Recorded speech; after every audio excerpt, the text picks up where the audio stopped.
2014 से पूर्व के टेक्नीशियन हैं उनका एक स्क्रीन टेस्ट लेकर के उनको क्वालिफाइड किया जाएगा, लेकिन सरकार उस आदेश की पालना नहीं कर रही है, सिर्फ हमारे को परेशान कर रही है। पूरे राजस्थान में 15 से 20 हज़ार टेक्नीशियन हैं जो इस समस्या से ग्रसित हैं, और अगर सरकार का यही रवैया रहा, सरकार ने ये मांग नहीं मानी, तो राजस्थान में 15 से 20 हज़ार घर रोजी रोटी को मोहताज हो जाएंगे, बेरोज़गार हो जाएंगे। और जब अगर वो बेरोज़गार हो जाएंगे तो निश्चित ही वो सड़कों पे आएंगे और उसका खामियाजा सरकार को भुगतना पड़ेगा। पूरी करो, हमारी मांगे पूरी करो, हमारी मांगे पूरी करो। राज्य सरकार होश में आओ, होश में आओ, होश में आओ। गहलोत सरकार होश में आओ, होश में आओ, होश में आओ। गहलोत सरकार होश में आओ, होश में आओ, होश में आओ। गहलोत सरकार होश में आओ, होश में आओ, होश में आओ। पैरामेडिकल एसोसिएशन जिंदाबाद, जिंदाबाद, जिंदाबाद। पैरामेडिकल एसोसिएशन जिंदाबाद, जिंदाबाद, जिंदाबाद।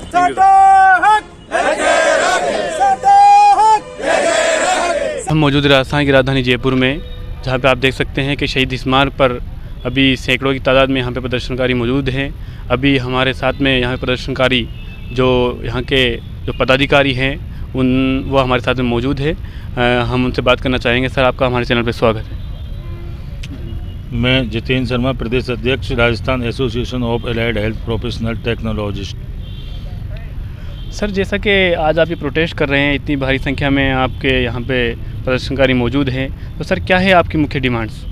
हमारी मुख्य डिमांड है राजस्थान पैरामेडिकल काउंसिल आरपीएमसी में रजिस्ट्रेशन, क्योंकि हम जब से काम कर रहे हैं उस समय राजस्थान पैरामेडिकल काउंसिल नहीं था। राजस्थान पैरामेडिकल काउंसिल का गठन हुआ है 2014 में, और हम उससे पहले से ही काम कर रहे हैं, और पहले ही हमने डिप्लोमा और कोर्सेज जो किए हैं वो किए हुए हैं। अब सरकार ने जो नए नियम बनाए हैं, उस समय ये ना नियम थे ना राजस्थान पैरामेडिकल काउंसिल था। अब सरकार कह रही है कि उन नियमों की पालना करो। तो उस समय जब हम थे ही नहीं, ये नियम ही नहीं थे और आरपीएमसी ही नहीं थी, तो उस समय हम कैसे उनकी पालना करते? तो हमारी मांग ये है कि हमको छूट दे करके और हमारा पैरामेडिकल काउंसिल में रजिस्ट्रेशन किया जाए। ये हमारी मुख्य मांग है। अच्छा, इसके अलावा और भी डिमांड्स आप रख रहे हैं कि जो भी ऐसे महाविद्यालय चल रहे हैं जिनकी कोई मान्यता नहीं है, उनके ऊपर भी कुछ कार्रवाई होनी चाहिए, तो ऐसे आपने बताया कुछ 4 डिमांड्स? हाँ, ये जो राजस्थान पैरामेडिकल काउंसिल से एफिलेटेड जो कॉलेज चल रहे हैं, उनमें भी हमारे जैसे साथी पढ़ा रहे हैं, तो उनको तो मान्य किया जा रहा है और उनको चुनाव में भी अधिकार दिया जा रहा है, तो और हमारे साथ फिर ये अन्याय क्यों? अगर उनको मान्य किया जा रहा है तो हमको भी किया जाना चाहिए। तो हमारी मांग है कि उनको भी चुनाव से हटाया जाए, न वो चुनाव में वोट देने का अधिकार रखें और ना ही वो कॉलेज में पढ़ाने का अधिकार रखें, और अगर उनको देते हैं तो फिर हमको भी दो। तो सर, जैसा कि आप बता रहे हैं कि 2014 के पहले कोई काउंसिल नहीं थी, तो उसके पहले मान लो अगर कोई भी यूनिवर्सिटी थी जिससे आपने किया है, तो सेंट्रल यूनिवर्सिटी या फिर कोई स्टेट यूनिवर्सिटी तो होगी ना, तो सरकार को देखना चाहिए एक तरीके से कि उसे मान्यता दी जाए। तो आपको इतना मतलब इसके लिए इतना प्रदर्शन क्यों करना पड़ रहा है? मतलब ये तो एक नॉर्मल बात है कि हो जाना चाहिए था अब तक। सर, जब से देश आज़ाद हुआ है तब से हम लोग इस मेडिकल के क्षेत्र में कार्य कर रहे हैं। ये सरकार की कमी है कि जब जैसे ही देश आज़ाद हुआ उसी समय उनको काउंसिल बना देनी चाहिए थी, या तो उसी समय नियम बना देने चाहिए थे। अगर नहीं बनाए और हम काम कर रहे हैं, उस समय जो नियम थे उन नियमों के तहत हमने ये कोर्सेज किए हैं, तो अब ये नए नियम आ रहे हैं, उनको कैसे? अब हमारी एज इतनी हो गई, अब हमसे कहा जाए कि आप ग्रेजुएशन करो, ये करो, वो करो, कैसे कर लेंगे हम? तो ये तो सरकार की गलती हुई ना, हमारी गलती थोड़ी है कोई इसमें। सर, अभी आप जो मतलब यहाँ प्रोटेस्ट कर रहे हैं, तो ऐसे कितने लोग हैं जो इससे अफेक्टेड होंगे, प्रभावित होंगे? ये पूरे राजस्थान में 15 से 20 हज़ार टेक्नीशियन हैं जो इस समस्या से ग्रसित हैं, और अगर सरकार का यही रवैया रहा, सरकार ने ये मांग नहीं मानी, तो राजस्थान में 15 से 20 हज़ार घर रोजी रोटी को मोहताज हो जाएंगे, बेरोज़गार हो जाएंगे। और जब अगर वो बेरोज़गार हो जाएंगे तो निश्चित ही वो सड़कों पे आएंगे और उसका खामियाजा सरकार को भुगतना पड़ेगा।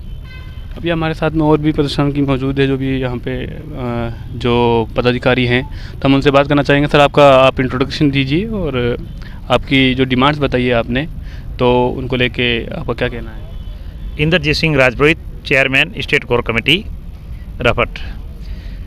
हम 2014 से पूर्व में काम करने वाले पैरामेडिकल कर्मी हैं। देश आज़ादी के 70 साल बाद में भी काउंसिल का गठन नहीं हुआ, 2014 में गठन हुआ है, नियम 2014 में बने हैं, तो 2014 से पूर्व टेक्नीशियनों पर लीगली ये नियम लागू नहीं होते हैं। नियम जब लागू होते हैं उसी डेट से लागू होते हैं। हमारे जैसे कई टेक्नीशियन हैं जो सरकार में नौकरी करके रिटायरमेंट हो चुके हैं, क्या सरकार उनसे रिकवरी वसूल करेगी?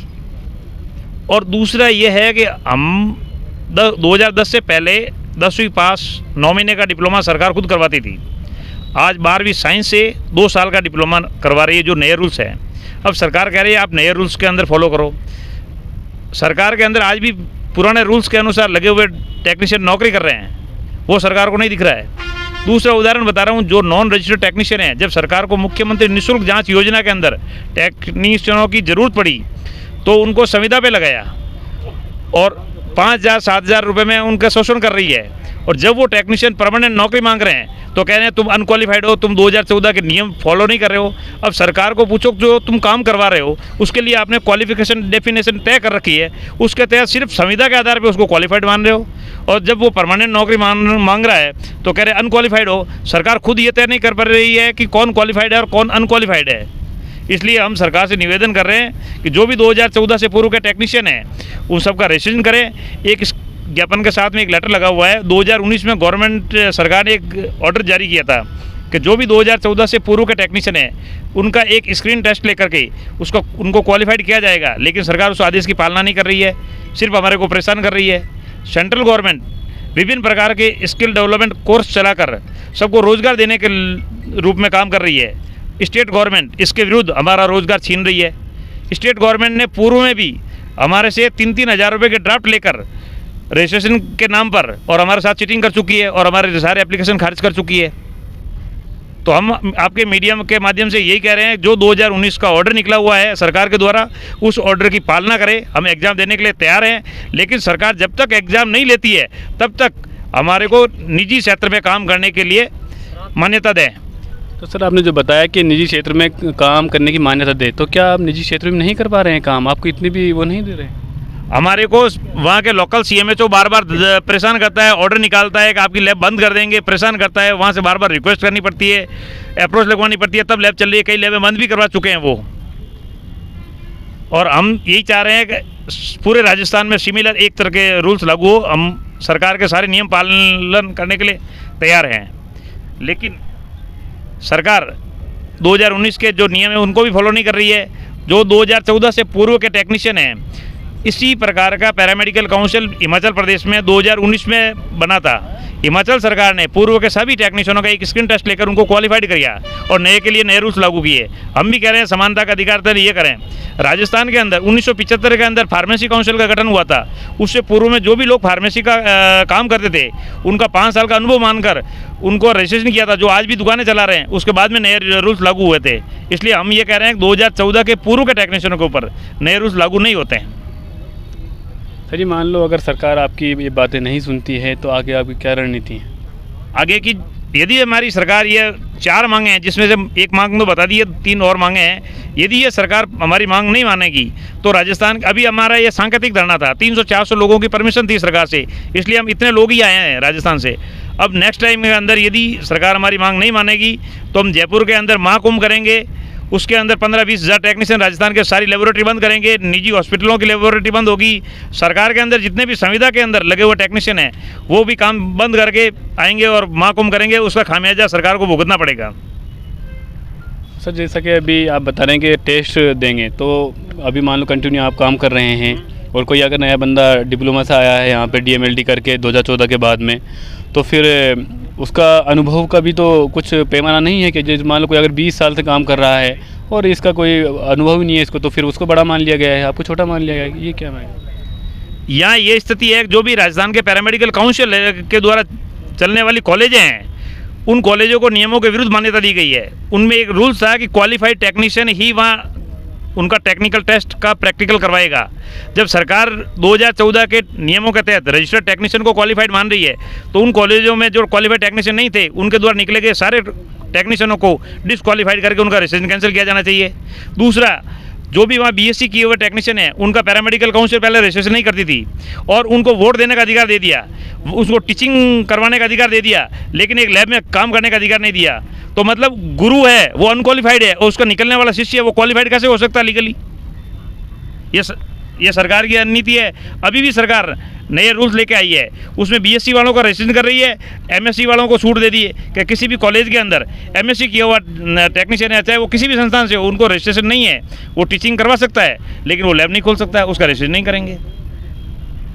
तो मतलब देखने में ये आ रहा है कि मतलब बहुत पेचीदा मसाइल हैं, अगर गवर्नमेंट सुलझाना चाहे, जैसे कि आप बताए उत्तराखंड में जो हुआ था उस आधार पे, तो हिमाचल में तो उस आधार पे हो सकता है। अभी हमारे साथ में और पदाधिकारी मौजूद है कि सर जैसा कि ये सारी बातें हमने सुनी हैं, ये समस्याएं हैं, लेकिन एक 60 साल से बंदा या 50 साल से या फिर 40 साल का अगर एक बंदा काम कर रहा है और फिर उसे हम कोई एग्ज़ाम में बिठाते हैं तो उससे समस्या रहेगी। बिल्कुल रहेगी। अगर मान लो कोई क्वालिफाई नहीं कर पाता है क्योंकि कई जो समस्याएं रहती तो क्या क्या मतलब क्या कर पाएंगे? हम सरकार से यही चाहते हैं कि 2014 के पहले जितने भी हमारे टेक्नीशियन भाई उनका स्किन टेस्ट लिया जाए, लेकिन स्किन टेस्ट भी उसमें भी शीतलता बरती जाए, सीएमएचओ को अधिकार दिया जाए, हमें 3 महीने का या 6 महीने का ब्रिज कोर्स करा जाए, जिससे ब्रिज कोर्स में सीएमएचओ के अंडर में हम काम कर लेंगे। अनुभव तो बहुत सारा हमें 20 साल 25 साल का, तो 3 महीने का वो हमें ब्रिज कोर्स करा लेंगे, हम हमें एक्सपीरियंस बना के दे देंगे, हम जमा करा देंगे और हमें तो कुछ नहीं, बस प्राइवेट में काम करने की अनुमति चाहिए और कुछ नहीं चाहिए। क्योंकि हमने उस टाइम ही जब देश आज़ाद हुआ, जब उससे हमारा यहाँ काउंसिलिंग थी, जब से हम कर रहे हैं, तो हमारी तो कोई गलती नहीं। तो अभी हम मौजूद थे राजस्थान की राजधानी जयपुर के शहीद स्मारक पे, जहाँ पर आप देख सकते हैं कि Rajasthan association of allied health professional technology के जो प्रोटेस्टर थे, जो पदाधिकारी थे, उनसे हमारी बात हो रही थी और आप देख सकते हैं कि इनकी जो डिमांड है उन्हें सरकार को माननी चाहिए, क्योंकि अगर सरकार इनकी मानेंगे नहीं मानेगी तो एक बड़ा भारी तक को नुकसान होगा और इन्हें कई समस्याओं का सामना करना पड़ेगा। तो मिलते हैं अगली वीडियो में, आप हमारे साथ में बने रहिए।